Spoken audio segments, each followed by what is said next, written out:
এই যেটো প্ৰক্ৰিয়া যে বাংলাদেশী অবৈধ প্ৰব্ৰজনটো হৈ আছে কিন্তু সেইটো কথা আপোনালোকে মানি নলয় নেকি যে হৈ থকা নাই আমি কৈছো যে বাংলাদেশী অবৈধ প্ৰব্ৰজন আমি দেখা নাই বৰ্ডাৰত ধৰি আছে পঠাই দি আছে বৰ্ডাৰত ধৰি আছে মানে আপোনালোকৰ মতে প্ৰব্ৰজনটো পোৱা নাই নহয় প্ৰব্ৰজন আমি দেখাই নাই বাংলাদেশী আমি দেখাই নাই কিন্তু যেখিনি আমি সংবাদ মাধ্যমত দেখি আছো বৰ্ডাৰত দেখি আছো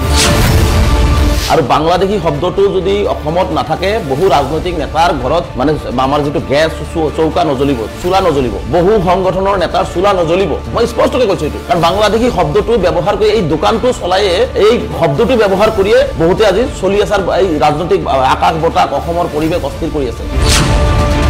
আমচুত খিলঞ্জিয়া লোক নাথাকে নে কিয় মই সুধিছো আমচুৰে আন এটা সংগঠনো আমি দেখিছো আমচু খিলঞ্জিয়া বুলি তেওঁলোকে কৈছে যে আমি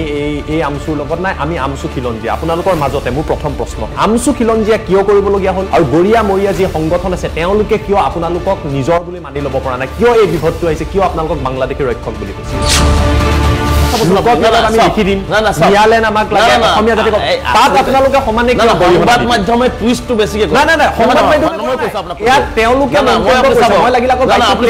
উৰিয়াম ঘাটৰ সেই ল'ৰাজনক কোনে চিনি পায়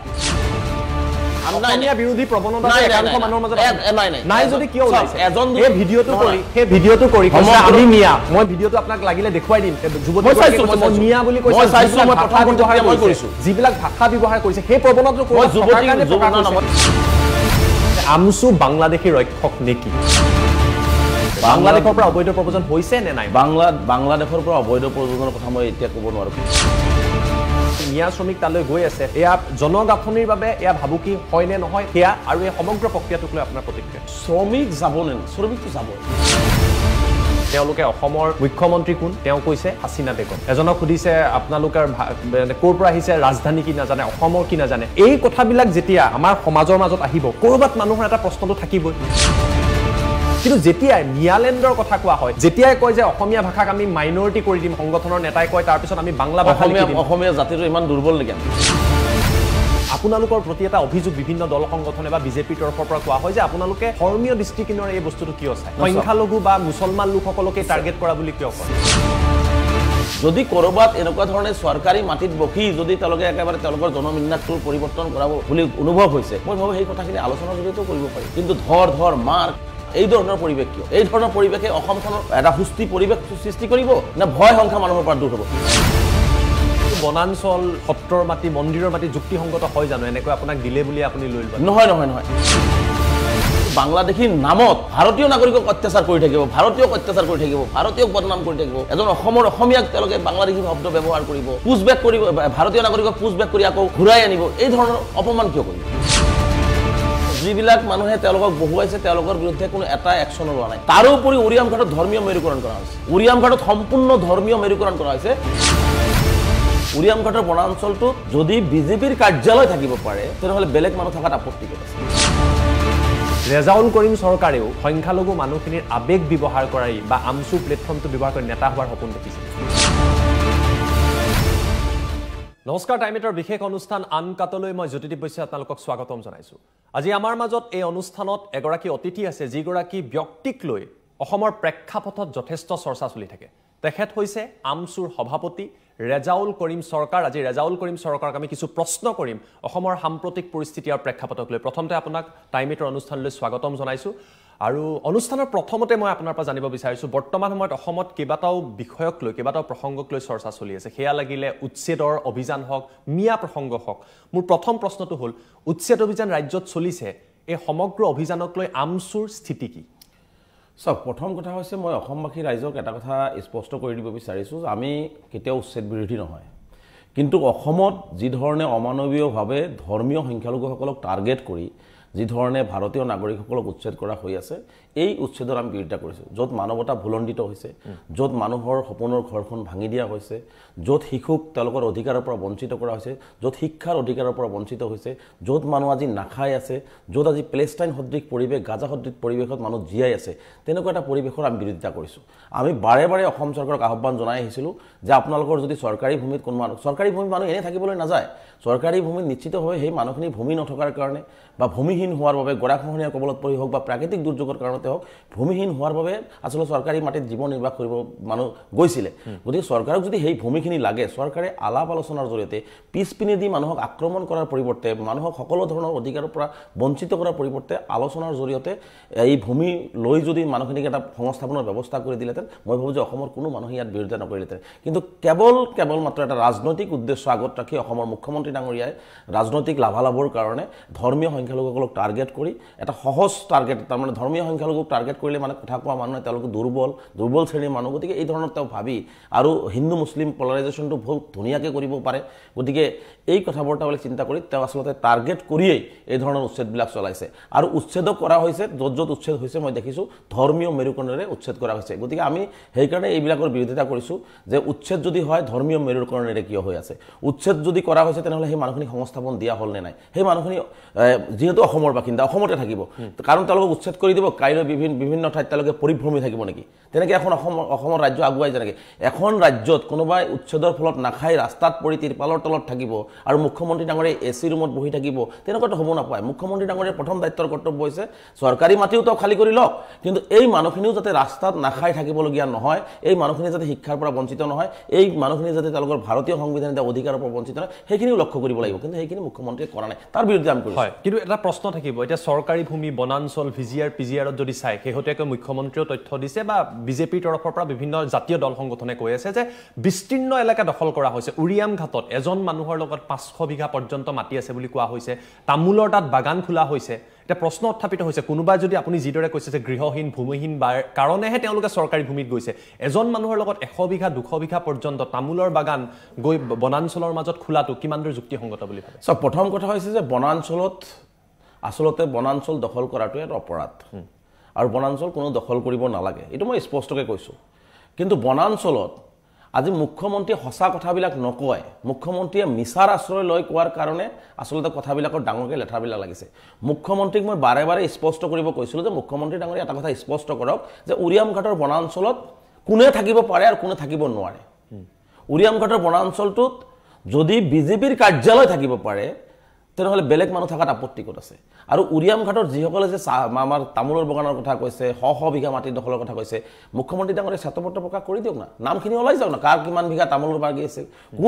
কোনজন মুছলমান বা ধৰ্মীয় সংখ্যালঘু ৰাইজে কিমান শ বিঘা মাটি দখল কৰিছে আমি শ মাটি দখল কৰা মানুহৰ বিৰোধিতা মই স্পষ্ট কৈছোঁ কোনোবাই যদি শ বিঘা মাটি চৰকাৰী ভূমি দখল কৰি লৈছে য'ত হাজাৰ হাজাৰ মানুহ নাখাই আছে য'ত হাজাৰ হাজাৰ মানুহ আজি ভূমিহীন হৈ আছে তেনে ক্ষেত্ৰত যদি আপুনি বা মই 100 বিঘা মাটি দখল কৰি থাকোঁ তেনেকুৱা মাটি মুখ্যমন্ত্ৰী ইমিডিয়েট ল'ব লাগে লৈ পেলাই যিসকলৰ ভূমি নাই তেওঁলোকক অলপ অলপকৈ ভূমি দিয়াৰ ব্যৱস্থা গ্ৰহণ কৰিব লাগে কিন্তু মুখ্যমন্ত্ৰী ডাঙৰীয়া আজিলৈকে উৰিয়াম ঘাটত কিমান তামোলৰ বাগান কাৰ আছিলে কিমান বিঘাত আছিলে সেইটো হোৱাইট পেপাৰ দিব নোৱাৰিলে আজি কিমান কোনজন মানুহৰ 300 বিঘা 400 বিঘা মাটি আছে সেইখিনিও মুখ্যমন্ত্ৰী দিব নোৱাৰিলে মুখ্যমন্ত্ৰী হেলিকপ্টাৰেদি গ'লে তেওঁ হাজাৰ হাজাৰ বিঘা খালী ব্ৰহ্মপুত্ৰৰ মাজততো চৰ থাকিব তাত মানুহ থাকিব পাৰে নেকি ব্ৰহ্মপুত্ৰৰ মাজত কোনো মানুহ থাকিব পাৰিব ব্ৰহ্মপুত্ৰ যেতিয়া ওলায় দুটা ছাইড ওলায় তিনিটা ছাইড ওলায় চাৰিটা ছাইডৰ মাজত চৰ ওলাই যায় হেলিকপ্টাৰ দি সেই চৰটো যেতিয়া মুখ্যমন্ত্ৰী দেখে কয় চৰত বহুত মাটি আছে মুখ্যমন্ত্ৰী ডাঙৰীয়া চৰত মাটি আছে ক'ত মাটি আছে মুখ্যমন্ত্ৰী ডাঙৰীয়া দেখুৱাই দিয়ক না বা চৰ অঞ্চলৰ কোনো মাতাব্বৰে যদি সেনেকুৱা শ বিঘা মাটি দখল কৰিছে চৰকাৰী প্ৰশাসন যন্ত্ৰ আছে নিশ্চিতভাৱে সেইখন যোনটো এৰিয়াত এনেকৈ মাটি দখল কৰিছে সেইখন জিলা আয়ুক্ত আছে না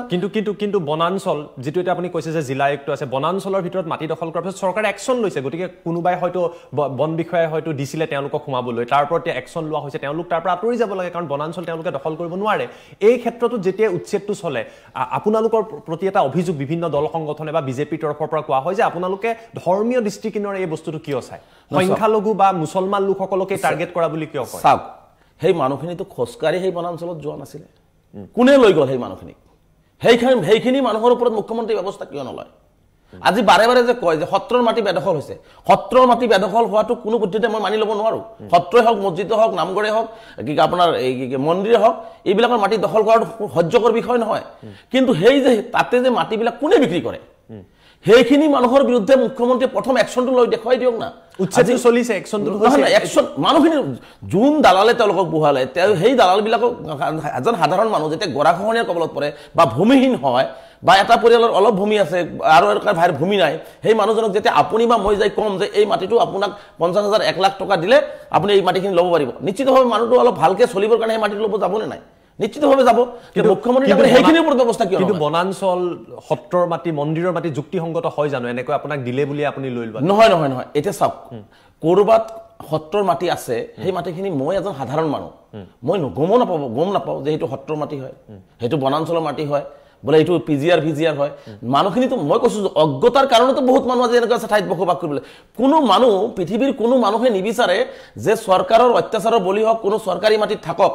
সকলোৱে বিচাৰে যে নিজৰ এটুকুৰা মাটি নিজৰ হৈ থাকক যাতে নিজৰ সতি সন্ততিলৈ আত্মসন্মানেৰে জীয়াই থাকিব পাৰে সেই মাটিখিনিৰ ওপৰত যাতে কোনো আঙুলি টোৱাব নোৱাৰে আজি উৰিয়ামঘাটৰ বনাঞ্চলৰ কথা আপোনালোকে বাৰে বাৰে কৈ আছে উৰিয়ামঘাটৰ বনাঞ্চলত যেতিয়া সেই সময়ত নগাক যেতিয়া ভেটা দিব লাগে গোলাপ বৰুৱাৰ চৰকাৰৰ দিনত তেতিয়া কিছু সংখ্যক মানুহক তাতে লৈ যোৱা হৈছে সেইখিনি মানুহটো খোজকাঢ়ি যোৱা নাছিলে আৰু এই যে গোলাঘাটৰ মাজেৰে যাই মানুহখিনি বহিলে গোলাঘাটৰ ডিচিএছপি নাছিলে কোনজন মানুহ 5 বছৰ আগত গল কোনজন মানুহ 5 বছৰ আগত গৈছে সেই 5 বছৰৰ সময়ত কোনজন ডিসি আছিলে কোনজন এসপি আছিলে তেওঁৰ বিৰুদ্ধে মুখ্যমন্ত্ৰী কি অ্যাকশন ললে চৰকাৰে কৈছে আমি ৰেক্টিফাই কৰিছো অ্যাকশন লৈছো আৰু সেইভাবে এই ভূমিসমূহ এটা মানুহৰ যিবিলাক মানুহে তেওঁলোকক বহুৱাইছে তেওঁলোকৰ বিৰুদ্ধে কোনো এটা অ্যাকশন লোৱা নাই তাৰোপৰি উৰিয়ামঘাটত ধৰ্মীয় মেৰুকৰণ কৰা হৈছে উৰিয়ামঘাটত সম্পূৰ্ণ ধৰ্মীয় মেৰুকৰণ কৰা হৈছে পাহাৰত থাকিব পৰা যিসকল মানুহ থাকিব পাৰে তেওঁলোকে থাকিব পাৰিব তেওঁলোকক মানে এটা গাইডলাইন আছে পাহাৰত থকাৰ তে সেইখিনি মানুহৰ বাদেওতো আজি উৰিয়ামঘাটত মানুহ আছে আজি মুখ্যমন্ত্ৰী ডাঙৰীয়া ফৰেষ্ট হাইকোৰ্টে কৈছে ফৰেষ্টৰ গেট বনাব লাগে লক বনাব লাগে ভিতৰত যে ফৰেষ্টত যিসকল মানুহ থাকিব নোৱাৰে এতিয়াও যে আছে সেইখিনি বলডোজাৰ মুখ্যমন্ত্ৰী কেতিয়া চলাব সেইখিনি কথা মুখ্যমন্ত্ৰীয়ে কওক এই প্ৰসংগটো মই এটু কাৰণে সুধিছো এটা প্ৰায় এটা প্ৰসংগ চলি থাকে হেতু হৈছে যে জনগাঁথনিৰ পৰিৱৰ্তন বা ডেমোগ্ৰাফিক চেঞ্জ এতিয়া উজনি অসমৰ লোকসকল কিছু পৰিমাণে আপুনি যদি চাই হে দল সংগঠনৰ সাধাৰণ লোকসকল তেওঁলোকৰ মাজত এটা শংকা থাকে যে আমাৰ যেটো জনবিন্যাস জনগাঁথনি হেয়া হলনি হৈ যাব নেকি যাৰ কাৰণে আমি অসম আন্দোলন হোৱা দেখিছিলো বিভিন্ন সময়ত এনআৰসি প্ৰক্ৰিয়া হল এই যেতিয়া প্ৰক্ৰিয়াটো যেতিয়া কব যে আমাৰ জনগাঁথনি হলনি হৈছে হঠাৎ আমাৰ চিনি নোপোৱা একাংশ লোক আমাৰ মাজত আহি পৰিছে মানুহৰ মাজত শংকা আহিছে আমসুৱে এই জনগাঁথনি পৰিৱৰ্তনটো মানি লয় নে নলয় আমসুৰ মতে জনগাঁথনি পৰিৱৰ্তন অসমত হৈছে নে নাই হোৱা সব জনগাঁথনিৰ পৰিৱৰ্তন সকলো জিলাতেই হৈ আছে আজি সব জনসংখ্যা বৃদ্ধি হৈছে চৰকাৰে জনসংখ্যা ৰোধ কৰাৰ ক্ষেত্ৰত কোনো পলিচি নাই চৰকাৰে কেৱল ফটা ঢল বজাই মানে সংবাদ মাধ্যমত তেওঁলোকে এনেই ই কৰি থাকিব পাৰে কিন্তু জনসংখ্যা নিয়ন্ত্ৰণ যদি নকৰে আপুনি জনসংখ্যাটো যদি নিয়ন্ত্ৰণ নহয় তেনেহলে আজি নহয় 50 বছৰ পিছত প্ৰতিখন জিলাতেই আজি এই এনেকুৱা ধৰণৰ মানে জনসংখ্যা বৃদ্ধিৰ পৰিৱেশটো আমি দেখিবলৈ পাম আমি আজি কথাটো হৈছে যে জনসংখ্যা কৰবাত বৃদ্ধি হৈছে বা এটা পৰিৱেশ সৃষ্টি হৈছে তাৰ কাৰণে সেই মানুহখিনিক এটা অস্থিৰ পৰিৱেশ সৃষ্টি কৰিব লাগে আলোচনা কৰক যে হয় এইখিনি মানুহ কামটো সকলো ঠাইতে কৰিব পাৰে কামতো আপুনি বাধা দিব নোৱাৰে মই বাধা দিব নোৱাৰো শ্ৰমিক আজি যাবই চাকৰি কৰিব মানুহ যাবই ব্যৱসায় কৰিব মানুহ যাব আজি ধুবুৰীৰ মানুহ শিৱসাগৰত আহিব শিৱসাগৰৰ মানুহ ধুবুৰীত যাব আজি বৰাকৰ মানুহ গুৱাহাটীত আহিব এইটো এটা গতানুগতিক চলি থাকিব যদি কৰবাত এনেকুৱা ধৰণে চৰকাৰী মাটিত বখি যদি তেওঁলোকে একেবাৰে তেওঁলোকৰ জনবিন্যাসটোৰ পৰিৱৰ্তন কৰাব বুলি অনুভৱ হৈছে মই ভাবো সেই কথাখিনি আলোচনাৰ জৰিয়তেও কৰিব পাৰি কিন্তু ধৰ মাৰ এই ধৰণৰ পৰিৱেশ কিয় এই ধৰণৰ পৰিৱেশে অসমখনৰ এটা সুস্থি পৰিৱেশ সৃষ্টি কৰিব না ভয় সংখ্যা মানুহৰ পৰা দূৰ হ'ব এটো ভয় সংখ্যা দূৰ হৈ থকা নাই এটা ভেদাভেদ সৃষ্টি হৈছে আপুনি আৰু মই এনেকুৱা এটা পৰিৱেশ হৈছে যিটোৱে আহিবলগা দিনবিলাকত অসমৰ কাৰণে ভয় মানে ক্ষতিকাৰক হ'ব হেতুটো আমি বিচৰা নাই গতিকে আলোচনাৰ জৰিয়তে যিবিলাক বস্তু সমস্যাৰ সমাধান হয় সেই সমস্যাখিনি তেওঁলোকে আসলতে আক্ৰমণমূলকভাৱে মানে বিভিন্ন গালিগালাজৰ মাজৰে বিভিন্ন শব্দ প্ৰয়োগ কৰি যদি এই ধৰণৰ কামবিলাক কৰিব যায় মই ভাবো যে যেটো মূল সমস্যা আপোনালোকে ধৰিছে সেই সমস্যাৰ পৰা আতৰি গৈ বেলেগ এটা সমস্যা সৃষ্টি হ'ব আৰু তাত ৰাজনৈতিক দলবিলাকে লাভালাভ ল'ব বাংলাদেশৰ পৰা প্ৰবজন এটা দীঘলীয়া সমস্যা অসমত এটো দীঘলীয়া সময় ধৰি আমি দেখিছো অসম আন্দোলনৰ পৰা আৰম্ভ কৰি এটা দীঘলীয়া এটা প্ৰচেষ্টা আজিও চলি আছে আজিও ৰাজনৈতিক এটো এটা বিষয় বা অৰাজনৈতিক দল সংগঠন ইয়াক লৈ মাত মাতি আহিছে হেলেকিলে সদৌ অসম ছাত্ৰ সন্থা হওক বা বিভিন্ন সংগঠন হওক আমসুৱে এই বিষয়টোক লৈ কি বুলি ভাবে যে বাংলাদেশৰ পৰা অবৈধ প্ৰব্ৰজন অসমত হৈছে তাৰ ফলত যিদৰে কোৱা হৈছে যে এনআৰসি কৰিবলগীয়া হ'ল বৰ্তমান সময়ত এনআৰসি পুনৰীক্ষণৰ বিভিন্নজনে দাবী তুলি আছে এই পৰিৱেশটো হৈছে নে নাই হোৱা আপোনাৰ দৃষ্টিত কি ভাবে বাংলাদেশৰ পৰা অবৈধ প্ৰব্ৰজন হৈছে নে নাই বাংলাদেশৰ পৰা অবৈধ প্ৰব্ৰজনৰ কথা মই এতিয়া ক'ব নোৱাৰো কাৰণ যেতিয়া বাংলাদেশ নাছিলেই সেই সময়ত পূৰ্ববংগৰ পৰা কিছু সংখ্যক মানুহক ব্ৰহ্মপুত্ৰ উপত্যকাত কাম কৰিবৰ কাৰণে আৰু ঝাৰখণ্ড অঞ্চলৰ উত্তৰ অঞ্চলৰ পৰা কিছু আদিবাসী ভাইসকলক কাম কৰিবৰ কাৰণে লৈ হোৱা হৈছিল 5 টকাৰ ৰিটাৰ্ণ টিকেটও দিয়া হৈছে থাকি কাম কৰিলে ভাল লাগিলে থাকিব নহলে আপোনালোকে ৰিটাৰ্ণ আহিব গতিকে তেতিয়া বাংলাদেশৰ কথা নাছিল বাংলাদেশী যদি আছে মই স্পষ্টকৈ কৈছো যে বাংলাদেশী শব্দটো আৰু বাংলাদেশী শব্দটো যদি অসমত নাথাকে বহু ৰাজনৈতিক নেতাৰ ঘৰত মানে আমাৰ যেটো গ্যাস চৌকা নজলিব চুলা নজলিব বহু সংগঠনৰ নেতাৰ চুলা নজলিব মই স্পষ্টকৈ কৈছো এটো কাৰণ বাংলাদেশী শব্দটো ব্যৱহাৰ কৰি এই দোকানটো চলায়ে এই শব্দটো ব্যৱহাৰ কৰিয়ে বহুতে আজি চলি আছে এই ৰাজনৈতিক আকাশ বতাক অসমৰ পৰিৱেশ অস্থিৰ কৰি আছে গতিকে আমি স্পষ্টকৈ কৈছো যে যেহেতু অসম চুক্তি আমি সকলোৱে মানি লৈছো 71 চন 25 মাৰ্চ কাট অফ ইয়াৰ কৰা হৈছে 71 ৰ পিছত যিসকল আছে ধৰি বান্ধি বাংলাদেশ হেলিকপ্টাৰ দি পঠাই দিয়া হওক নামচুৱে সহযোগিতা কৰিব আজি দেখিছো যে মুখ্যমন্ত্ৰী টুইট কৰি থাকে যে আজি 5 জনক আলোহী খেদি দিয়া হল 6 জনক আলোহী খেদি দিয়া হল মুখ্যমন্ত্ৰী ডাঙৰীয়া এটো বিফলতা নহয় জানো গৃহ বিভাগৰ দায়িত্বত থকা অমিত শাহ ডাঙৰীয়া বিফলতা নহয় জানো কিয় আজিলৈকে বাংলাদেশ সীমান্ত সিল সম্পূৰ্ণ নহল কিয় বাংলাদেশ সীমান্ত দি আহি কৰিমগঞ্জ বা মেঘালয় দি মানুহ সোমাব পৰা পৰিৱেশ এতিয়াও আছে কিয় উন্মুক্ত হৈ আছে এই কথাবিলাক মুখ্যমন্ত্ৰীকে আপোনাৰ সমৰ্থন কৰে নাই যিসকলক পঠিয়াই দিছে উভতাই দিছে না বাংলাদেশী থাকিব বাংলাদেশী আহিছে সব বাংলাদেশী অসমত 71 ৰ পিছত যি বাংলাদেশী আছে বাংলাদেশ অসমত থাকিব নোৱাৰিব আমাৰ ষ্টেণ্ড ক্লিয়াৰ আমি কাৰণ আমি অসমৰ অসমীয়া আমি এইখন ভাৰতৰ নাগৰিক গতিকে আমি বেলেগ এখন দেশৰ নাগৰিকক আমি অসমত কেনেকৈ সংস্থাপনৰ কথা চিন্তা কৰিব আৰু অসমত কিয় তেওঁলোকে থাকিব গতিকে তেওঁলোকক পঠিয়াই দিছে এটা ভাল কথা কিন্তু মুখ্যমন্ত্ৰীৰ গৃহ বিভাগ পাইলৰ মই কৈছো কাটাটাৰৰ বেৰ দি দিয়ক এনেকুৱা এটা লাগিলে ওয়াল সৃষ্টি কৰি দিয়ক যেটো ওয়ালেদি এটা পিপিৰা সোমাই আহিব নোৱাৰে কিন্তু আজিলৈকে সেই উন্মুক্ত কৰি ৰখাৰ উদ্দেশ্য বিভিন্ন ঠাইত কাটাটাৰৰ বেৰৰ পাৰ হৈ সোমাই আহিছে নহয় বাংলাদেশী বিএসএফ কি কৰিছে মেঘালয়ত যেটো ঘটনা হল কিছুদিন আগতে আপোনালোকে হয়তো গম পায় যে বাংলাদেশৰ পৰা সোমাই আহিছিলে তাৰ পিছত ডকাইতি কৰিবলৈ আহিছিলে বিএসএফ স্থানীয় লোকে ধৰি গতাই দিলে এই যেটো প্ৰক্ৰিয়া যি বাংলাদেশী অবৈধ প্ৰব্ৰজনটো হৈ আছে কিন্তু সেইটো কথা আপোনালোকে মানি নলয় নেকি যে হৈ থকা নাই বুলি সব বাংলাদেশী অবৈধ প্ৰব্ৰজন আমি কৈছো যে বাংলাদেশী অবৈধ প্ৰব্ৰজন আমি দেখা নাই বৰ্ডাৰত ধৰি আছে পঠাই দি আছে বৰ্ডাৰত ধৰি আছে মানে আপোনালোকৰ মতে প্ৰব্ৰজনটো হোৱা নাই নহয় প্ৰব্ৰজন আমি দেখাই নাই বাংলাদেশী আমি দেখাই নাই কিন্তু যিখিনি আমি সংবাদ মাধ্যমত দেখি আছো বৰ্ডাৰত দেখি আছো মানে অসমত বাংলাদেশী নাই বাংলাদেশী থাকিব পাৰে মই 71 ৰ পিছত মই সেইকাৰণে স্পষ্ট কৰিছো যে 71 ৰ পিছত যদি কোনো বাংলাদেশী আছে মই এখোজ আগুৱাই গৈ গৈছো আপোনাক এজন মুছলমান দেখুৱাই দিয়ক এজন মুছলমান 71 ৰ পিছত দেখুৱাই দিয়ক খেদি পঠিয়াৰ দায়িত্ব আমি সৰকাৰ আমাক দেখুৱাই দিয়ক যে বা কোনবাই দেখুৱাই দিছে এইখিনি বাংলাদেশী হয় জেনুইন বাংলাদেশী হয় গতিকে এইখিনি পঠিয়াব লাগে কোনোবাই পঠিয়াব নোৱাৰিলো আমসুৱে সেইখিনি বুকুত ধৰি হলো বাংলাদেশৰ বৰ্ডাৰ পাৰ কৰি দিয়াৰ ক্ষমতা আছে কাৰণ বাংলাদেশীক প্ৰশ্ৰয় দিয়াটো কোনো পদ্ধতি মানি লওক কিন্তু বাংলাদেশীৰ নামত ভাৰতীয় নাগৰিকক অত্যাচাৰ কৰি থাকিব ভাৰতীয়ক অত্যাচাৰ কৰি থাকিব ভাৰতীয়ক বদনাম কৰি থাকিব এজন অসমৰ অসমীয়াক তেওঁলোকে বাংলাদেশী শব্দ ব্যৱহাৰ কৰিব পুশব্যাক কৰিব ভাৰতীয় নাগৰিকক পুশব্যাক কৰি আকৌ ঘূৰাই আনিব এই ধৰণৰ অপমান কিয় কৰিব গতিকে এজন ভাৰতীয় নাগৰিকৰ তেওঁৰ আত্মসন্মান আছে তেওঁ ভাৰতীয় নাগৰিক গতিকে তেওঁ এনেকুৱা ধৰণে বেলেগ এখন দেশৰ নাগৰিকৰ লগত তুলনা কৰি যদি অত্যাচাৰ কৰা হয় তাত মাত মাতিলে আমি বাংলাদেশীৰ ৰক্ষক আমি বাংলাদেশ এই প্ৰশ্নটো এটো কাৰণে উত্থাপিত হৈছে আমসুৰ কথা যেতিয়াই কোৱা হয় এটা প্ৰশ্ন উত্থাপিত হয় যে বাংলাদেশীৰ হৈ আপোনালোকে মাত মাতি থাকে বিভিন্ন সময়ত এটো হয়তো চৰ্চা আপোনালোকেও শুনিছে মোৰ প্ৰশ্নটো হৈছে এটা এটা বিষয়ক লৈ চলিছে খিলঞ্জিয়া আমসুৱে এই খিলঞ্জিয়া প্ৰসংগটো কি দৰে আছে আৰু আমসু খিলঞ্জিয়া বিৰোধী নেকি সক আজিলৈকে খিলঞ্জিয়াৰ ডেফিনিশ্যনে নাহিল চৰকাৰে খিলঞ্জিয়াৰ সম্পূৰ্ণ ডেফিনিশ্যনটো আগত দিয়ক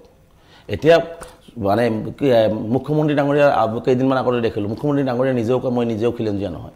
গতিকে এইবিলাক কথা বৰ্তা আমি দেখিছোঁ গতিকে প্ৰথম কথা হৈছে যে আমি কাৰো বিৰুদ্ধে আমি অসম হদিয়াৰ পৰা ধুবুৰীলৈকে পাহাৰৰ পৰা ব্ৰহ্মপুত্ৰ বৰাকলৈকে আমি সকলোৱে এক অসমীয়া আমাৰ কথা হৈছে ইয়াত বিদেশী থাকিব নোৱাৰে আজি মুখ্যমন্ত্ৰীৰ কথা হৈছে ইয়াত বিদেশী আমি কাৰ জৰিয়তে আনিম আমিতো কোৱা নাই বিদেশীক ইয়াত সংস্থাপিত কৰক আজি মুখ্যমন্ত্ৰীক বিদেশী আনিব বিচাৰিছে আৰু আমি কৈছো বিদেশী 71 পিছত খেদিব লাগে আৰু 71 ৰ আগৰ মানুহখিনিক যাতে কোনো ধৰণৰ হাৰাশাস্তি নহয় কিন্তু বাৰে বাৰে আপুনি চাব যে আজি উৰিয়াম ঘাটত উচ্ছেদ কৰিছে যদি সেইখিনি মানুহক যদি আপুনি কয় যে সন্দেহজনক বাংলাদেশী অমুক আমি মানি ল'ম নেকি কিন্তু অসমতে আছে সেইখিনি যদি সন্দেহজনক হয় সেইখিনি যদি বাংলাদেশী হয় উৰিয়াম ঘাটত চেক পোষ্ট লগাই অসমৰ মুখ্যমন্ত্ৰী গৃহ বিভাগৰ দায়িত্বত থকা পুলিচে তাতে তন্নতন্নকে কিয় পৰীক্ষা নকৰিলে কাৰণ মুখ্যমন্ত্ৰী ভালকে জানে যে এই সকল অসমৰ বাসিন্দা এই সকল ভাৰতীয় নাগৰিক এই সকল 71 ৰ আগৰ বহুত বছৰ আগৰ বাসিন্দা তেওঁলোকে যাৰ কাৰণে মুখ্যমন্ত্ৰী ডাঙৰীয়া তো আজি তেওঁলোকক চেক নকৰিলে আমিতো কৈছো যত উচ্ছেদ কৰিব যদি সন্দেহজনক শব্দ কয় বাংলাদেশী বুলি কৈছে জুনে কৈ আছে আহক না আমি সমুখত থাকিম প্ৰমাণ কৰক না যদি প্ৰমাণ কৰিব পাৰে যে এওঁলোকে বাংলাদেশী হয় কোনো একো ক'ব নালাগে আমসুৱে তাৰ দায়িত্ব ল'ব বাংলাদেশ পঠুৱাবৰ কাৰণে মই পুনৰবাৰ প্ৰশ্নটো উভতি গৈছো যে খিলঞ্জিয়া যেটো মানে আপোনাৰ চৰ্চা চলি আছে খিলঞ্জিয়াক লৈ মোৰ প্ৰশ্নটো হৈছে আমসুত খিলঞ্জিয়া লোক নাথাকে নি কিয় মই সুধিছো আমসুৰে আন এটা সংগঠনো আমি দেখিছো আমসু খিলঞ্জিয়া বুলি তেওঁলোকে কৈছে যে আমি এই আমসুৰ লগত নাই আমি আমসু খিলঞ্জিয়া আপোনালোকৰ মাজতে মোৰ প্ৰথম প্ৰশ্ন দ্বিতীয় প্ৰশ্ন যিসকল গৰিয়া দল সংগঠন আছে কিছুদিন আগতে তেওঁলোকৰ সভাপতিয়ে আপোনালোকক সমালোচনা কৰি কৈছে যে আমসুৱে বৃহত্তৰ বাংলাদেশৰ যেটো এটা ষড়যন্ত্ৰ বিভিন্ন সময়ত হৈ থাকে অসমত সামিলকৰণৰ তাতো আমসু জড়িত হৈ আছে এয়া আমাৰ কথা নহয় মই লাগিলে আপোনাক মন্তব্য শুনাই দিওঁতে সংবাদ মাধ্যমৰ আগত আপোনালোকৰ বিৰুদ্ধে এটা এলিগেশ্যন আনিছে মোৰ প্ৰশ্নটো হৈছে আমসু খিলঞ্জিয়া কিয় কৰিবলগীয়া হ'ল আৰু গৰিয়া মৰিয়া যি সংগঠন আছে তেওঁলোকে কিয় আপোনালোকক নিজৰ বুলি মানি ল'ব পৰা নাই কিয় এই বিভদটো আহিছে কিয় আপোনালোকক বাংলাদেশী ৰক্ষক বুলি কৈছে সব আজি আমাৰ মাজত বিভেদ আনিবৰ কাৰণে সংখ্যালঘু সমাজৰ মাজত বিভেদ আনিবৰ কাৰণে বহুতেই বহু ধৰণৰ চেষ্টা কৰে আজি ঐক্যবদ্ধভাৱে সংগ্ৰামখন যদি আমি আগুৱাই লৈ নাযাওঁ হদিয়াৰ পৰা ধুবুৰীলৈকে আমি কৈছোঁ মোৰ নিজৰ মাকক ভাল পাওঁ বুলি মই আনৰ মাকক কেতিয়াও অশ্ৰদ্ধা নকৰোঁ শ্ৰদ্ধা কৰোঁ কিন্তু আমাৰ মূল কথা হৈছে যে আমাৰ যিখিনি সমস্যা আছে এই সমস্যাখিনি হদিয়াৰ পৰা ধুবুৰীলৈকে সকলোৰে সমাধান হ'ব লাগে আজি গৰীয়া ভাইসকলৰ সমস্যাৰ সমাধান হৈছে জানো সৰ্বানন্দ সোণোৱাল ডাঙৰীয়া 100 কোটি টকা দিব খুজিছিলে দিছে জানো আজি আজান পীৰৰ নামত আমি এটা ইউনিভাৰ্চিটিৰ আসন সংৰক্ষণৰ কথা কৈছিলোঁ দিছে জানো আজি গৰীয়া ভাইসকলক স্বায়ত্ত মানে ছেটেলাইট ভিত্তিত স্বায়ত্ত পৰিষদৰ কথা কোৱা হৈছিল আমচুৰ পৰা উত্থাপন কৰাইছিলে দিছে জানো আজি দেশী ভাইসকলক যোৱাকালিও দেখিছোঁ আজি শিৱসাগৰত তেওঁলোকক যি ধৰণে অত্যাচাৰ কৰে যাক খিলঞ্জীয়াৰ চাৰ্টিফিকেট দিয়া হৈছে যাক খিলঞ্জীয়াৰ চাৰ্টিফিকেট মুখ্যমন্ত্ৰী নিজে খুদ দিছে সেই মানুহখনক অত্যাচাৰ কৰা হৈছে আজি ধুবুৰীৰ দুজনীকে মহিলাক আজি বাংলাদেশক পুছবেক কৰি থৈ অহা হ'ল আজি তেওঁলোকে দেশী মানুহ তেওঁলোকক যি ধৰণৰ অত্যাচাৰ কৰা হৈছে গতিকে মুখ্যমন্ত্ৰীৰ টাৰ্গেট হৈছে ধৰ্মীয় সংখ্যা কিন্তু মুখ্যমন্ত্ৰীয়ে কোৱা নাই এটা কোনোবাই যদি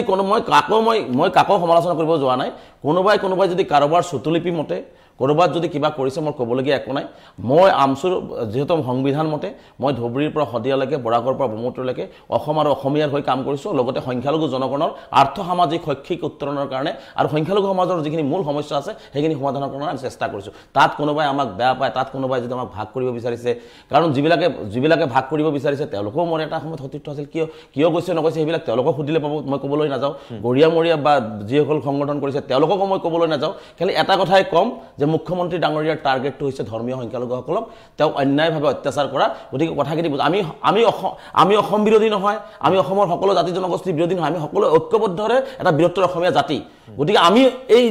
বৃহত্তৰ অসমীয়া জাতিৰ এটা আমি পাৰ্ট গতিকে সেই পাৰ্টটো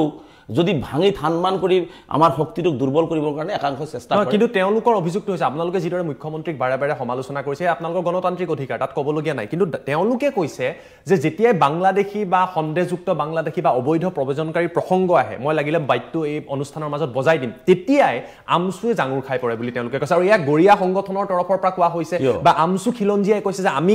পৃথক আমচু আমি কিন্তু সেই আমচু নহয় আমি আমচু খিলঞ্জীয়া মই আপোনাক স্পষ্ট কৰি দিছোঁ যে এতিয়া আসিয়া বেগম গোলাঘাটৰ মৌখোৱাৰ ছোৱালীজনী এতিয়াওতো আপোনাৰ কোকৰাঝাৰৰ আপোনাৰ হল্ডিং কেম্পত আছে এতিয়াও ধুবুৰীৰ দুজনকে মহিলা সন্ধানহীন হৈ আছে দেশীসকলৰ এই দেশী জাহাংগীৰক যেতিয়া আপোনাৰ লখিমপুৰৰ ঢকুৱাখানাত হত্যা কৰা হ'ল তে এই কথা বাৰ্তাবিলাক আমি তুলি ধৰাটো আমাৰ অপৰাধ নেকি আমাৰ কথা হৈছে এই কথা বাৰ্তা তুলি ধৰিব লাগিব আজি মোৰ কথা হৈছে যে আজি গৰীয়ামৰীয়া দেশী ভাইসকলৰ কাৰণে মোৰ তেওঁলোকৰ প্ৰতি আহ্বান থাকিব যে জনগোষ্ঠীয় সংগঠন কৰিছে জনগোষ্ঠীয় সমস্যাসমূহ কেনেকৈ সমাধান কৰিব তাৰ কাৰণে গুৰুত্ব প্ৰদান কৰক আৰু জনগোষ্ঠীয় মানুহখিনিক যি ধৰণৰ অত্যাচাৰ কৰা হৈছে সেইখিনি কথাও তেওঁলোকে অলপ অনুধাৱন কৰক মই পুনৰবাৰ কৈছোঁ যে বাংলাদেশীৰ লগত অসমৰ মুছলমানৰ কোনো ধৰণৰ সম্পৰ্ক নাই বাংলাদেশৰ লগত অসমৰ মুছলমানৰ ৰাতি দিন ডিফাৰেঞ্চ কাৰণ তেওঁলোকৰ কাৰণে আজি অসমৰ মুছলমানে আজি বিভিন্ন সময়ত অপমান অপদস্থ হ'ব লগা হয় যি সময়ত ভাৰত চৰকাৰে বাংলাদেশৰ লগত সম্পৰ্ক স্থাপন কৰি থাকে যি সময়ত অসমৰ মুখ্যমন্ত্ৰী সঘনাই বাংলাদেশ গৈ থাকে গতিকে তেনে অৱস্থাত সেই বাংলাদেশৰ কাৰণে আজি অসমৰ বাসিন্দাই আজি সেই অপবাদটো ল'ব লগা হৈছে গতিকে সেই অপবাদ আমি ল'ব বিচৰা নাই আমাৰ কথা হৈছে স্পষ্ট ৭১ৰ পিছত যিসকল বাংলাদেশে যাব লাগে আৰু যিসকলে আমাক ভাগ কৰি এই ধৰণৰ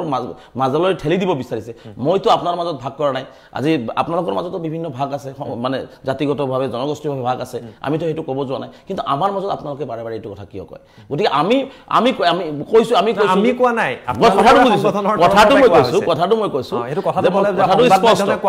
কথাটো স্পষ্ট যে আমি প্ৰথম হৈছে আমি অসমীয়া আমি ভাৰতীয় তাৰপিছত হয়তো ধৰ্মত মই মুছলমান আৰু জিলা ভিত্তিত ভাষা ভিত্তিত বিভিন্ন ঠাইত আজি যদি আপুনি কোকৰাঝাৰত যায় কোকৰাঝাৰত বড়ো ভাইসকলৰ ভাষাটো অলপ বেলেগ হ'ব গজৰাজবিহীন ভাইসকলৰ ভাষাটো বেলেগ হ'ব আজি শিৱসাগৰৰ অসমীয়াৰ লগত আজি বৰপেটাৰ অসমীয়াৰ ভাষাটোৰ মিল থাকিব নেকি অলপ হ'লে ডিফাৰেঞ্চ আহিব গুৱাহাটীৰ লগত নলবাৰীৰ ডিফাৰেঞ্চ আহিব গতিকে ভাষা ভিত্তিত বিভিন্ন ঠাইত বিভিন্ন ভাষা ভিত্তিত জনগোষ্ঠী থাকিব পাৰে বিভিন্ন মানুহ থাকিব পাৰে কিন্তু মূলতে আমি অসমীয়া মূলতে আমি এক বৃহত্তৰ অসমীয়া জাতি গতিকে সেই বৃহত্তৰ অসমীয়া জাতিৰ পৰা এটা অংশক বাদ দিলে বৃহত্তৰ অসমীয়া জাতি গঠন প্ৰক্ৰিয়াটো আগবাঢ়ি যাব নেকি অসমখন আগবাঢ়ি যাব মই কিয় আপোনাক কৈছোঁ শেহতীয়াকৈ আপুনিও চাগে মন্তব্যটো দেখিছে যে মিয়ালেণ্ড লাগে তেওঁলোকে কৈছে আমি ১ কোটি মিয়া আছোঁ বড়োৱে যদি বড়োলেণ্ড দাবী কৰিব পাৰে কোচে যদি কমতাপুৰ দাবী কৰিব পাৰে মিয়ালেণ্ড দাবী কৰিব লাগে প্ৰথম কথা সেইটো হয়তো আপুনি মন্তব্যটো শুনিছে দ্বিতীয়তে শেহতীয়াকৈ এগৰাকী যুৱতীয়ে ফেচবুকত এটা ভিডিঅ' বনাইছে আৰু অসমীয়া জাতিক লৈ যিবিলাক কথা কৈছে সভ্য সমাজত সেই বাইটকেইটাও আমি প্লে কৰিব নোৱাৰোঁ এই যেটো প্ৰবণতা যে মিয়ালেন আমি লৈ লম আমি 1 কোটি মানুহ আছো আমি অসমীয়া এনেকুৱা অসমীয়া তেনেকুৱা যিবিলাক শব্দ এগৰাকী মহিলা যুৱতীয়ে ব্যৱহাৰ কৰিছে এইবিলাকে কৰবাত আমাৰ জাতিটোত ভাঙুন নানিব জানো কৰবাত প্ৰশ্ন অসমীয়া জাতিৰ এই প্ৰশ্ন নকৰিব নেকি যে আমাৰ সংকট আহিছে যেটো কথা কৈ থকা হৈছে ডেমোগ্ৰাফিক চেঞ্জ হৈছে আমাৰ ভাষা সংস্কৃতি কৃষ্টিটো লৈ ল'ব এই ক্ষেত্ৰত আমছু এটা বৃহৎ পদক্ষেপ ল'ব লাগে বুলি আপোনালোকে ভাবে নিশ্চিতভাৱে ইয়াত ভাঙন সৃষ্টি কৰাৰ সম্ভাৱনা প্ৰবল থাকিব আপোনাৰ আৰু মোৰ মাজত এটা ডিফাৰেন্স হোৱাৰ সম্ভাৱনা সৃষ্টি হ'ব গতিকে এইটো আমি বিচৰা নাই আজি চাওক কোনোবা লৰা এটা কিবা এটা কল বুলি সেইটো সংখ্যালঘু সমাজৰ কথা নহয় সংখ্যালঘু সমাজে কৈছে নেকি মিয়ালেণ্ড লাগে বুলি সংখ্যালঘু সমাজে কৈছে নেকি যে আমাক এই ধৰণৰ আমি অসমীয়া বৃহত্তৰ অসমীয়া জাতিৰ পৰা আমি নাই সংখ্যালঘু সমাজে কেতিয়াও কোনাৰ ভৱিষ্যতৰ নকয় কেৱল হিমানেই নহয় আৰু মানে ভাষা কৈছে যে আমি হলাই দিম লোকপিয়লত মন্তব্য দিছে যি জনগোষ্ঠী চাওক আমি সংখ্যালঘু যিসকল অসমীয়া গৰিয়া মৰিয়া যিসকল ভাই আছে জুলহা সৈয়দ যিসকল আছে তেওঁলোকে অসমীয়া জন্মগতভাৱে অসমীয়া কিন্তু যিসকল পূৰ্ববংগীয় মানুহ যিসকলে নিজৰ পূৰ্ববংগীয় মূলৰ ভাষাটো ত্যাগ কৰি অসমীয়া জাতিত বিলীন হ'বৰ কাৰণে অসমীয়া ভাষা গ্ৰহণ কৰিছে অসমীয়াটো গ্ৰহণ কৰিছে সেই মানুহখিনি আকৌ সেই দিনলৈকে ঘূৰি যাব বিচাৰিব নেকি গতিকে সেইটো কথা কৈ আহিব নহয় মই এটো কাৰণে প্ৰশ্নটো কৰিছো এই যিবিলাক যেতিয়া কথা কব যে আমি কথা কোৱা মানুহখিনিক আমি লিখি দিম মিয়ালেণ্ড আমাক লাগে অসমীয়া জাতি তাত আপোনালোকে সমানে কি সংবাদ মাধ্যমে টুইষ্টটো বেছিকে কয় না সংবাদ মাধ্যমে মই কৈছো আপোনাক ইয়াত তেওঁলোকে মন্তব্য কৰিছে মই লাগিলে আকৌ বাইক প্লে কৰি দিম উৰিয়াম ঘাটৰ সেই ল'ৰাজনক কোনে চিনি পায় তেওঁ অসমৰ কোনজন মানুহক চিনি পায় উৰিয়াম ঘাটৰ যিটো ল'ৰাই মিয়ালেণ্ডৰ কথাটো কৈছিলে সেই ল'ৰাজনক কোনে চিনি পায় আৰু সেই ল'ৰাজন অসমৰ সি হয়তো গোলাঘাটৰ চাৰিসীমাটো সি গম নাপায় গতিকে সেইটো লৰাৰ প্ৰৱণতাটো আছে নে নাই অসমীয়া বিৰোধী প্ৰৱণতা একাংশ মানুহৰ মাজত নাই যদি কিয় ওলাইছে এই ভিডিঅটো কৰি কৈছে আমি মিয়া মই ভিডিঅটো আপোনাক লাগিলে দেখুৱাই দিম যুৱতী মই মিয়া বুলি কৈছে মই কথা ব্যৱহাৰ কৰিছো যিবিলাক ভাষা ব্যৱহাৰ কৰিছে সেই প্ৰৱণতাটো মই যুৱতীগৰাকীৰ কথাও কৈ আছো আৰু সেই ল'ৰাজনৰ প্ৰথম প্ৰতিক্ৰিয়া মই কাউণ্টাৰ দিছো মই ইয়াৰ বিৰোধিতা কৰিছো কাৰণ আমি অসমৰ সংখ্যালঘু সমাজে মিয়ালেণ্ড বিচাৰো আমি বিচাৰিছো ভাৰতীয় সংবিধানে দিয়া আমাৰ যিখিনি অধিকাৰ সেইখিনি অধিকাৰ আমাক দিয়ক আমি অসমীয়া হিচাপে জীয়াই থাকিব ভাৰতীয় হিচাপে আছো অসমীয়া হিচাপে জীয়াই থাকি আছো গতিকে আমাৰ যিখিনি অধিকাৰ এইখিনি অধিকাৰ কোনো কাৰি লৈ নাযাওক আৰু এইখিনি অধিকাৰৰ পৰা চৰকাৰে আমাক বঞ্চিত নকৰক আমি এইখিনি বিচাৰিছো আমাৰ ঠিক আছে আপোনালোকে ছোৱালীজনীৰ কথাটো কৈছো ছোৱালীজনী এই ধৰণৰ কথাবাৰ্তাবিলাকৰ কাৰণে নগাঁও আৰক্ষীক এনেকুৱা ধৰণে কিছুমান দেখিছো ইউটিউবাৰ আছে আমি বিভিন্ন জিলাত আৰক্ষীসকলৰ আমি সহায় বিচাৰিছো যে সমাজ ধ্বংসকাৰী সমাজৰ পৰিৱেশ বিনষ্ট কৰা খালি কেৱল এইটো তেওঁলোকে কাৰোবাক গালি পাইছে এইটো নহয় তো সমগ্ৰ সংখ্যালঘু সমাজতো পৰিৱেশ বিনষ্ট কৰিছে গতিকে তেনেকুৱা ব্যক্তিক জেল হাজতৰ পৰা যাতে আজীৱন ওলাব নোৱাৰে এই কথাবাৰ্তাবিলাক আমি আৰক্ষীক আগতীয়াকে বিভিন্ন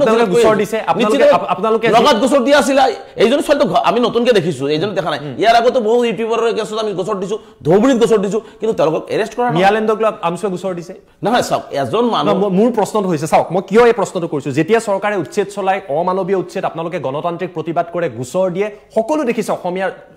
সমাজত আমি দেখা পাইছো কিন্তু যেতিয়াই মিয়ালেণ্ডৰ কথা কোৱা হয় যেতিয়াই কয় যে অসমীয়া ভাষাক আমি মাইনৰিটি কৰি দিম সংগঠনৰ নেতাই কয় তাৰ পিছত আমি বাংলা ভাষা লিখি দিম অসমীয়া জাতিটো ইমান দুৰ্বল নেকি আমি অসমীয়া জাতি ইমান দুৰ্বল নেকি যে এজন যুৱকে কল বুলি অসমীয়া মাইনৰিটি হৈ গ'ল মোৰ প্ৰশ্ন হ'ল তেতিয়া মনত ৰাখিব অসমৰ সংখ্যালঘু সমাজ অসমত আছে এই অসমৰ সংখ্যালঘু সমাজৰ পৰা দুই এজন বেয়া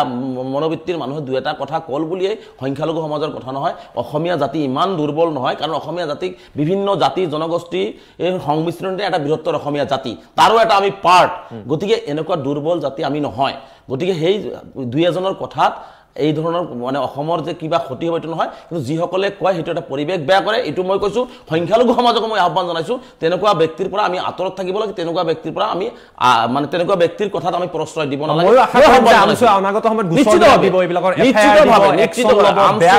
অসম আৰু অসমৰ বিৰুদ্ধে যোৱা যিকোনো মানুহৰ বিৰুদ্ধে একশ্যনত আমছু যাব কিন্তু একশ্যন ল'ব যাওঁ আমি কিন্তু চৰকাৰে সেইখিনিত আকৌ উদ্যোগনী চৰকাৰে কোনো ব্যৱস্থা নলয় তাৰ মানে চৰকাৰে এনেকুৱা এটা পৰিৱেশ হৈছে যে আপুনি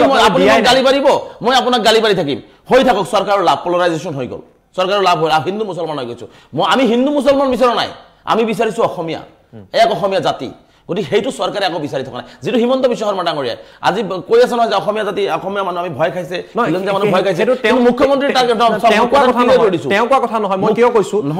শেহতীয়াকৈ যদি আপুনি চাই উজনি অসমত যদি আপুনি ভালকৈ দেখিছে যে বিভিন্ন দল সংগঠন ওলাই আহিবলগীয়া হৈছে তেওঁলোকৰ এটা পৰিৱেশৰ সৃষ্টি হৈছে যে আমাৰ ভাষাৰ প্ৰতি ভাবুকি কিয় আহিছে মই আপোনাক এই চিন্তাটো মই ক'ব বিচাৰিছো আজি 24 ঘণ্টা 48 ঘণ্টা পূৰ্বে বাংলাদেশৰ নম্বৰৰ পৰা ধুবুৰীৰ বিভিন্ন প্ৰান্তলৈ হোৱাটছআপত কল আহিছে মেছেজ আহিছে কিবা জামাতে ইছলামী নে কি সংগঠন আমি নাজানো আৰু তাৰ পাছত তেওঁলোকে কৈছে যে সীমান্তত থকা আমি গাঁও জ্বলাই দিম যদিহে আমাৰ মানুহৰ ওপৰত একশন আৰক্ষীলৈ আৰক্ষীক কৈ দিবি এই কথাবিলাক যেতিয়া কোৱা হ'ব বাংলাদেশ সীমান্তৰ পৰা যেতিয়া আহিব কৰবাত মানুহৰ ভয় থাকিব কৰবাত মানুহৰ ডেমোক্ৰেটিক পৰিৱৰ্তনৰ ভয় থাকিব এটা কথা মই অসমৰ সেইটো মানে নহয় বুলি ক'ব বিচাৰিছে নেকি তেনেকুৱা এটা চক্ৰ নাই বুলি ক'ব বিচাৰিছে নেকি কোনোবাই অসম অস্থিৰ কৰিবৰ কাৰণে অসমৰ পৰিৱেশ বেয়া কৰিবৰ কাৰণে এটা দুষ্ট চক্ৰ লাগি থাকিব পাৰে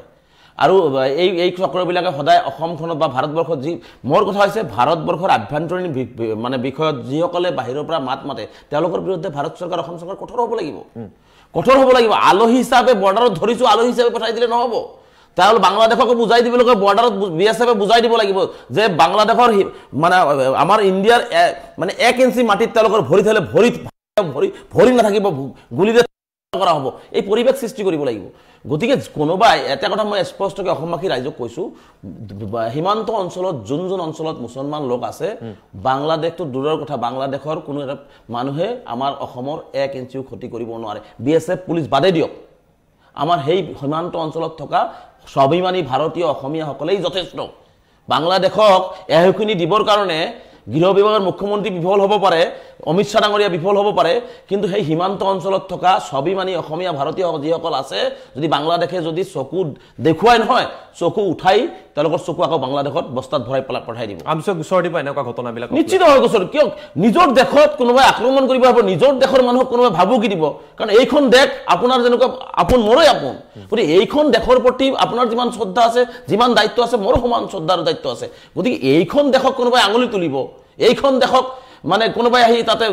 দাবী ধমকি দিব মানুহ মাৰিম বুলি ক'ব সেইটো আমি সহ্য কৰিম নেকি সি বাংলাদেশ হোক আৰু যোনে নহওক আমেৰিকা হোক ৰাছিয়া হোক যি হোক কোনোবাই ভাৰতৰ ওপৰত অসমৰ ওপৰত চকু তুলিলে তাৰ চকু আনিব লাগে স্পষ্ট কথা আমচুৰিটো মই আন এটা প্ৰসংগ আহিছোঁ যিটো মিয়া বিতৰ্ক চলি আছে উজনি অসমত মিয়া এক প্ৰকাৰৰ সোমাবলৈ দিয়া নাই তাক লৈ আপোনালোক সৰব হৈ আছে মিয়া শ্ৰমিকক উভতাই পঠিয়াইছে এই সমগ্ৰ প্ৰসংগটোত আপোনালোকে কিদৰে ভাবে যে মিয়া শ্ৰমিক তালৈ গৈ আছে এয়া জনগাঁথনিৰ বাবে এয়া ভাবুকি হয় নে নহয় সেয়া আৰু এই সমগ্ৰ প্ৰক্ৰিয়াটোক লৈ আপোনাৰ প্ৰতিক্ৰিয়া কি চাওক শ্ৰমিক যাব নে শ্ৰমিকটো যাবই শ্ৰমিকবিলাকতো খোজকাঢ়ি নিজে যোৱা নাই কোনোবাই নেশ্যনেল হাইৱেৰ কাম কৰিবৰ কাৰণে লৈ গৈছে কোনোবাই চৰকাৰী লোক নিৰ্মাণ বিভাগৰ কাম কৰিবৰ কাৰণে লৈ গৈছে কোনোবাই জেজেএমৰ কাম কৰিবৰ কাৰণে লৈছে চৰকাৰী কাম কোনোবাই হয়তো নিজৰ ঘৰৰ কামক লৈছে কোনোবাই ইটাভাড়াত কাম কৰিব লৈ গৈছে তে কাম কৰিব যোৱা মানুহখিনিক যদি আপুনি বীৰত্ব প্ৰদৰ্শন কৰে মই ভাবো এইটো বীৰত্ব নহয় এটা কাপোৰ খালি কাৰণ এজন সাধাৰণ মানুহ ভাৰতীয় নাগৰিক ক'তবা কাম কৰিব যাব তাক আপুনি মিয়াটো এটা কি বস্তু মিয়াত আপোনালোকে বাৰে বাৰে মিয়া শব্দ মিয়া এটা সন্মানীয় শব্দ মিয়া কোনো জাতি নহয় যে এটা জাতি বা জনগোষ্ঠী হৈছে সেইটোতো নহয় মিয়া এটা সন্মানীয় শব্দ সেই শব্দটোৰে এটা অপব্যাখ্যা কৰি আজি সাধাৰণ শ্ৰমিকসকলক পিঠি ফালি দিয়া হৈছে সাধাৰণ শ্ৰমিকসকলক যি ধৰণে মানে অন্যায় কৰা হৈছে যোৱাকালি দেখিলোঁ আজি দেশী শ্ৰমিকসকল ঘূৰি আহি কৈছে কোনোবাই ধন দাবী কৰিছে গতিকে এইটো ভাল লক্ষণ জানো আইন হাতত তুলি লোৱা আৰু শ্ৰমিক যোনে শ্ৰমিক লৈ যায় আজি মই আপোনাক কৈছোঁ যে কাৰ ঐশ্বৰিক শক্তি সিদিনাখন যে মাজুলীত 24 জনকে শ্ৰমিক বঙাইগাঁৱৰ পৰা মোৰ ঘৰৰ ওচৰৰ পৰা শ্ৰমিক লৈ যোৱা হৈছে কোনোবা ঠিকাদাৰৰ জৰিয়তে যে লৈ যোৱা হৈছিল কাৰ ঐশ্বৰিক শক্তিত তেওঁলোকক মাজুলীত লৈ যোৱা হৈছে তেওঁলোকেতো মাজুলী চিনি নাপায় কাম কৰিবৰ কাৰণে কোনোবাই তেওঁক মাজুলী লৈ যাব লাগিব মাজুলী তেওঁলোকৰ মানে পূৰ্বপুৰুষেও দেখা নাই হয়তো মাজুলী কেনেকুৱা কোনটো ৰাস্তাতে যায় সেই শ্ৰমিকখিনিক লৈ যোৱা হৈছে তাতে ভয় ভাবুকি দিয়া হৈছে তাতে তেওঁলোকক বিভিন্ন প্ৰশ্ন উত্থাপন কৰা হৈছে গতিকে স্বাভাৱিকতে যেতিয়া এখন জিলাৰ পৰা আন এখন জিলাত এজন অশিক্ষিত লোক যেতিয়া কাম কৰিব যায় তাক ভয় ভাবুকি দিলে তেওঁ কথা বৰ্তাবিলাক ওলট পালট হ'বই স্বাভাৱিক গতিকে সেই মানুহবিলাকক কোনে লৈ যায় গতিকে সেই মানুহবিলাকৰ বিৰুদ্ধে কিয় ব্যৱস্থা নলয় যিসকলে আজি উজনি অসমত আজি ধৰক চিঞৰ বাখৰ কৰি আছে আপুনি মাজুলী প্ৰসংগটো আনিছে মোৰ এটা প্ৰশ্ন মনলৈ আহিছে এটা ভিডিঅ' আমিও দেখিছিলোঁ সংবাদ মাধ্যমৰ আগত তেওঁলোকে অসমৰ মুখ্যমন্ত্ৰী কোন তেওঁ কৈছে হাছিনা বেগম এজনক সুধিছে আপোনালোকৰ ক'ৰ পৰা আহিছে ৰাজধানী কি নাজানে অসমৰ কি নাজানে গতিকে এই কথাবিলাক যেতিয়া আমাৰ সমাজৰ মাজত আহিব ক'ৰবাত মানুহৰ এটা প্ৰশ্নটো থাকিবই ক'ৰবাত মানুহৰ শংকা থাকিব যে অসমৰ মুখ্যমন্ত্ৰী কোন তেওঁ নাজানে অসমৰ ৰাজধানী কি নাজানে কিন্তু তেওঁলোকে কৈছে মই অসমীয়া মই ভাৰতীয় এই প্ৰশ্নটোৰ উত্তৰ আমছে কি দিখেৰে চাই চাওক আমি এইটোৰ উত্তৰ আমি এটাই কাৰণত দি আছোঁ যে ঘৰে ঘৰে শিক্ষা তেতিয়াই ৰক্ষা আজি কংগ্ৰেছৰ চৰকাৰেই হওক বা এজিবিৰ চৰকাৰেই হওক আজি বিজেপিৰ চৰকাৰেই হওক আজি এই মানুহখিনিক সদায় ভোট বেংকৰ ৰাজনীতি কৰিলে এই মানুহখিনিক সদায় ৰাজনৈতিক পথাৰত ব্যৱহাৰ কৰিলে কিন্তু এই মানুহখিনিক শিক্ষিত নকৰিলে আজি যদি এই মানুহখিনিক বহু মানুহ আছে আজি শিক্ষিত হৈ আছে কিন্তু বহু আজি মানুহ আছে যিসকল শিক্ষাৰ পোহৰ নাপালে দুৰ্গম অঞ্চলত আজি শিক্ষাৰ পোহৰ নাই যাৰ কাৰণে এই মানুহখিনি শিক্ষিত নোহোৱাৰ কাৰণে আজি হয়তো তেওঁলোকে মুখ্যমন্ত্ৰীৰ নাম নাজানে মামা বুলি গম পায় মামাটো হয়তো মোবাইলে হাসিনা বেগম বুলি কৈছে তাৰপিছত কোন বঙাইগাঁও জিলাৰ এজনক সুধিছে কৈছে আমাৰ এমপি আব্দুল খালে তো গমেই নাপায় যে তেওঁৰ এমপি কোন আছে বা তেওঁৰ এমএলএ বেলেগ এজনৰ নাম কৈ দিলে গতিকে স্বাভাৱিকতে তেওঁলোকৰ এইটো জ্ঞানৰ অভাৱ মই ভাবোঁ যে তেওঁলোকে শিক্ষিত নোহোৱাৰ কাৰণে এনেকুৱা ধৰণৰ কথা বাৰ্তাবিলাক কয় আৰু এইটো আমাৰ কাৰণেও দুৰ্ভাগ্যজনক মই এইটো অকপটে স্বীকাৰ কৰিছোঁ সংখ্যালঘু সমাজৰ যিসকল শিক্ষিত মানুহ আমি আছোঁ আমাৰ কাৰণেও দুৰ্ভাগ্যজনক যে আমি সেইখিনি এতিয়ালৈকে গঢ় দি উঠাব পৰা নাই গতিকে আশাবাদী আমি যে নিশ্চিতভাৱে খুব কম সময়ৰ ভিতৰত চৰকাৰে যদি মাহিয়াৰ দৃষ্টিৰে এই অঞ্চলবিলাকক নাচায় তেনেহ'লে নিশ্চিতভাৱে এই মানুহখিনি এটা দিনত আৰু দপদপে শিক্ষাৰ ক্ষেত্ৰত আগবাঢ়ি আপুনি মই এটা প্ৰসংগ কৰিম আপোনালোকে এটা ভাল কাম কৰিছিলে বাল্য বিবাহৰ বিৰুদ্ধে কৰিছে ড্ৰাগছ মুক্ত এখন সমাজৰ বাবে যথেষ্ট সংখ্যালঘু অঞ্চলত গৈ চৰ চাপৰিত গৈ আপোনালোকে সভা কৰি আছে আমছু এই প্ৰক্ৰিয়াটোত কিমান পৰিৱৰ্তন দেখিছে যে বাল্য বিবাহৰ ক্ষেত্ৰত হওক শিক্ষাৰ ক্ষেত্ৰত হওক স্বাস্থ্যৰ ক্ষেত্ৰত কিমান পৰিৱৰ্তন আহিছে আৰু কিমান চেলেঞ্জেছ থাকে বহুত চেলেঞ্জত আমি এই কামটো হাতত লৈছিলোঁ বাল্য বিবাহটো কাৰণ আমাৰ 100তকৈ ওপৰত আমাৰ ওপৰত এফআইআৰ কৰিছে মানুহে সেইটো সময়ত 2016-17 আমাক আক্ৰমণ কৰিছে কিন্তু আমি বদ্ধপৰিকৰ আছিলোঁ 2025 চনৰ ভিতৰত অসমৰ সংখ্যালঘু সমাজৰ পৰা বাল্য বিবাহ নোহোৱা কৰি দিম কিন্তু আজিৰ তাৰিখত মই ভাবোঁ যে প্ৰায় সম্পূৰ্ণ আমি কৰিছোঁ হয়তো দুই এটা জায়গাত আমি নজনাকৈ হয়তো কোনোবা এটাত কিবা এটা হ'ব পাৰে কিন্তু আজিৰ তাৰিখত কিন্তু প্ৰায় আমি 100% বাল্য বিবাহ বন্ধ হৈছে বুলি ক'লেও ভুল নহ'ব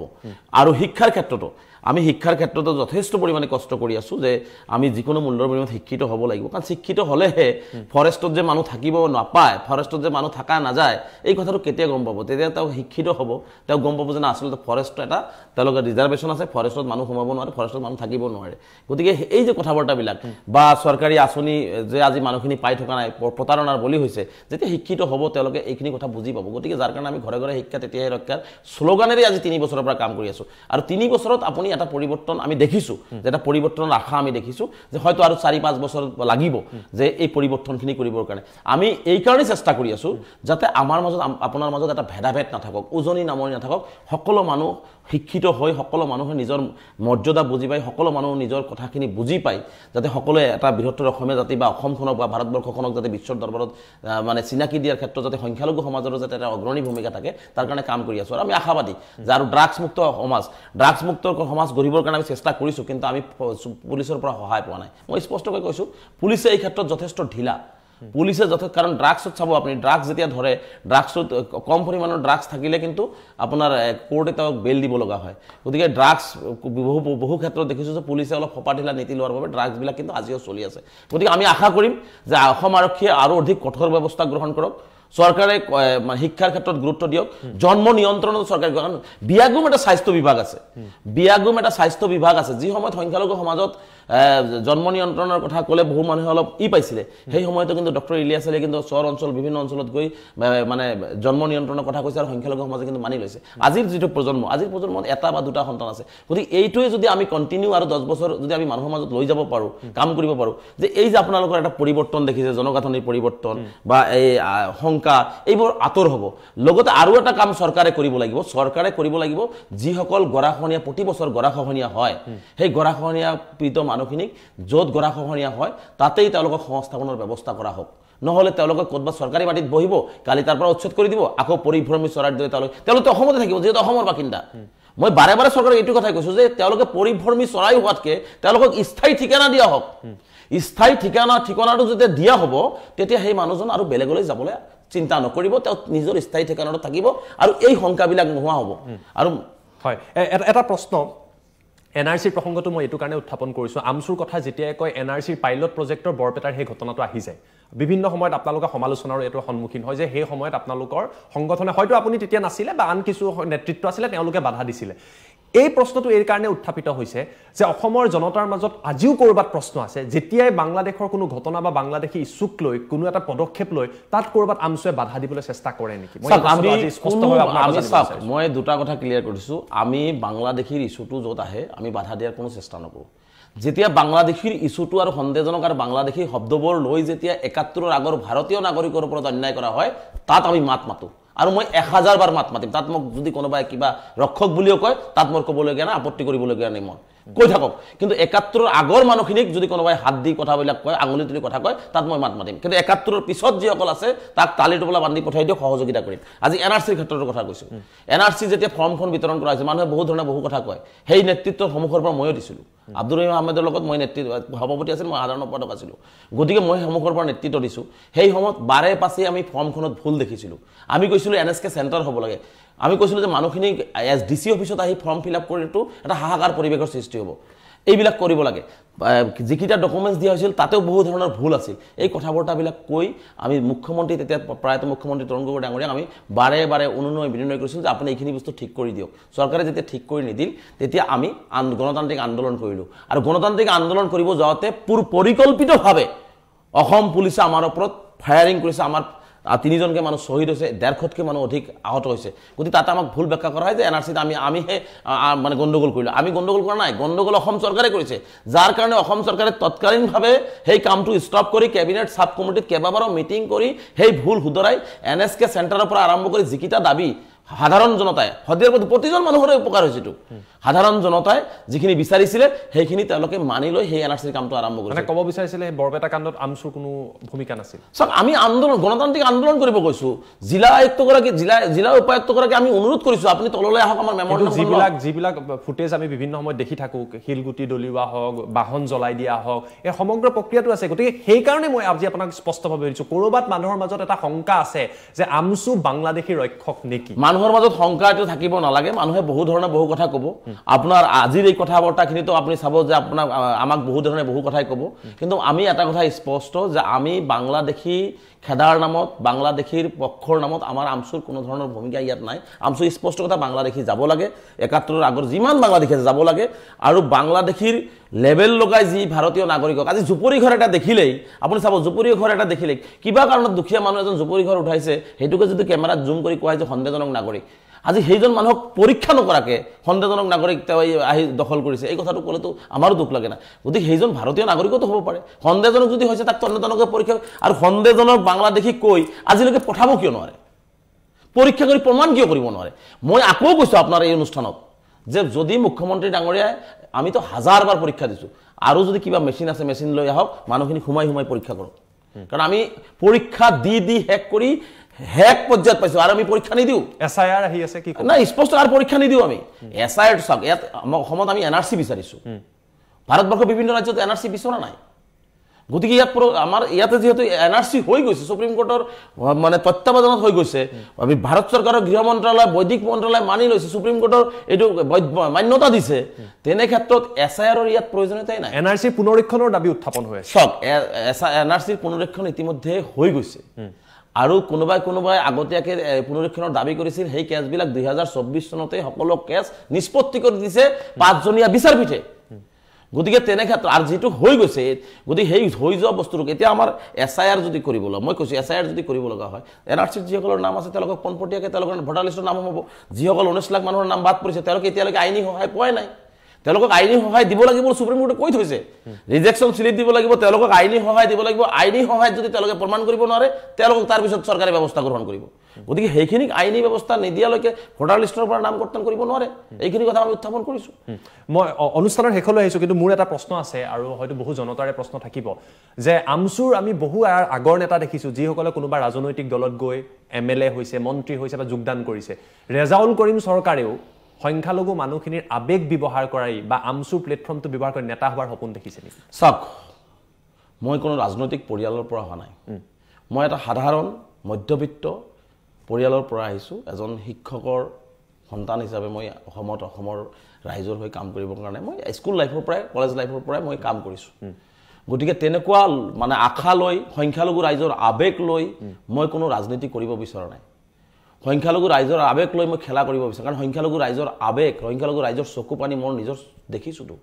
যে কি পৰিৱেশত কি ধৰণে আছে সেই আবেগক যদি লৈ মই খেলা কৰোঁ সেইটো মোক নেদেখাজনেও মাফ নকৰিব যেনেকুৱা ধৰণে আজি মুখ্যমন্ত্ৰীয়ে যি ধৰণে মানুহখিনিক অন্যায় আৰু অত্যাচাৰ কৰিছে এই চৰকাৰখনে কিন্তু কোনো একো নাপালেও পাপৰ ফল এই চৰকাৰখনে ভুগিব লাগিব গতিকে আজি মই সেই আবেগ অনুভূতি লৈ মই সংখ্যালঘু ৰাইজ কিন্তু এটা কথা ক্লিয়াৰ মই পৃথিৱীত জীয়াই থকালৈকে শেষ উশাহ থকালৈকে মই সংখ্যালঘু ৰাইজৰ লগতে অসমখনৰ হৈ যাতে মোৰ যি কণ্ঠ সেই কণ্ঠটো আৰু অধিক শক্তিশালীভাৱে মই ক'ব পাৰোঁ মই অন্যায়ৰ বিৰুদ্ধে যাতে প্ৰতিবাদ কৰিব পাৰোঁ তাৰ কাৰণে মই চেষ্টা কৰিম মানে আমি ধৰি ল'ব পাৰোঁ ৰাজনীতিত প্ৰৱেশ কৰিব চাওক নিশ্চিত হয়